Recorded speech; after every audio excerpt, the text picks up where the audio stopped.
Hello, Mark Crossfield here. More swing fixes coming at you from my golf app. Let's give this guy a help with talking a little bit about kind of some width in the swing and some ideas around what you might see and find when you film yourself like he has if you don't create a certain amount of width when trying to maybe perform some other tasks. Let's show you what I mean. Let's get stuck in.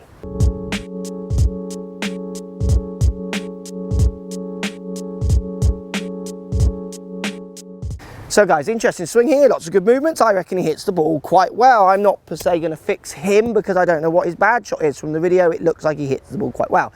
What I tend to see a lot with students who deliver these kind of positions, this kind of movement, is you'll notice he gets quite close to himself on the backswing. He then brings the club, which looks like really close to himself on the way down. As he comes in to hit the ball, you'll see his backside and what people call early extend, head moves back, hips moves forward. Handle moves out and then quite high through impact. When I see people move this way, the words they say to me is they're inconsistent. They don't want to strike the ball that well. They hit the ball left, they hit the ball right, and often with the driver that's the weakest shot. They really disperse left and right. That's the common. I'm not saying he does because I don't know from these images I've got, but it's the common denominator I see when I see people moving this way. Now, this is one of the main reasons why I hate lag. The word lag, which so many love to try and preach. For lots of golfers, and I'm not saying for this one because he actually looks quite strong and able, but for lots of golfers, they're not actually strong enough, believe it or not, if they're trying to create lag, so where you get your hands pulling in and lead the head back, to actually take, at the speed everything's moving at, to take those angles out, so they tend to hit the ball handle forwards or handle high, face open to path, and they're serial cutters.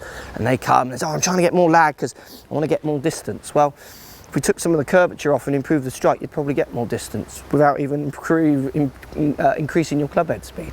So for this player, with the lack of width that he gets, getting so close, and then the desire to push the handle out and deliver steep, think about it this way.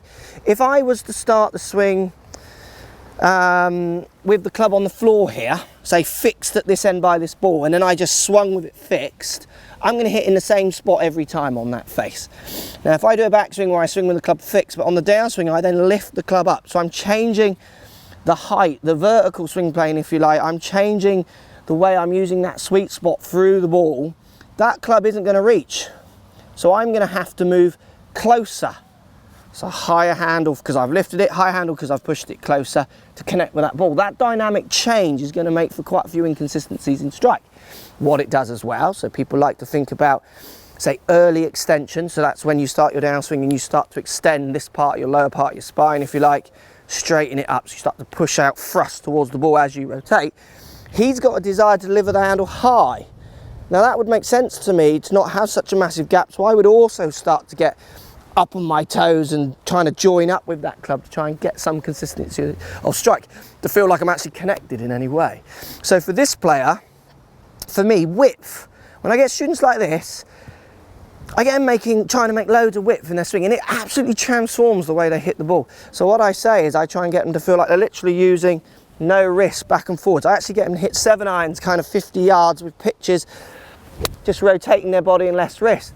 You measure that on my launch monitor, my GC2 HMT that I use, and you find when they're not putting certain forces and pressures through the shaft to add what they think is power, they don't have this desire to pull and lift the handle.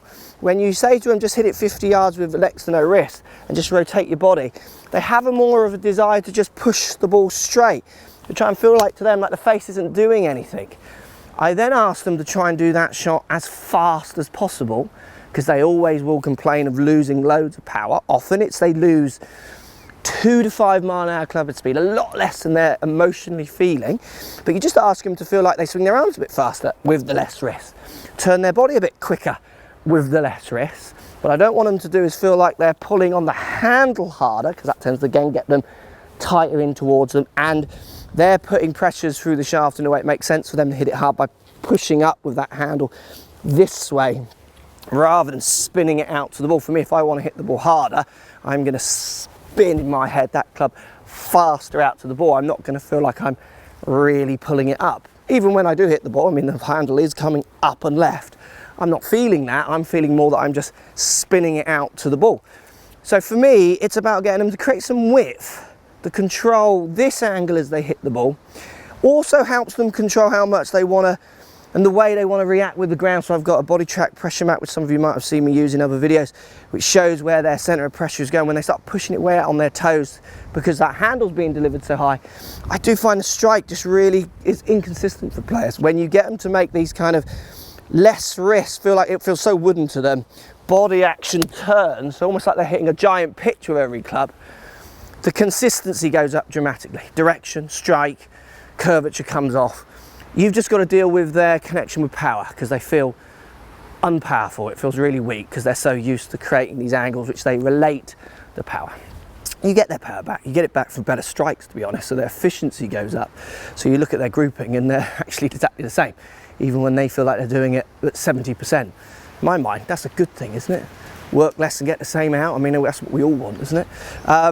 There you go, post comments down below, let me know what you think. That's a great drill I use for people who have this kind of action, more width. Get that handle away, feel like you're turning your body, swinging your arms nice and quick and just spinning that club around rather than angles, pull in, thrust and lift, which is, it can be super good. So when they hit shots, they're as good as anyone's, but the misses tend to be disastrous. So they're that kind of, you know, lots of good holes and 3 disaster holes and their handicap never moves kind of a player. So that's the general when I see that movement. Hope that helps. Post comments down below. As always, speak to you soon. Thanks for watching.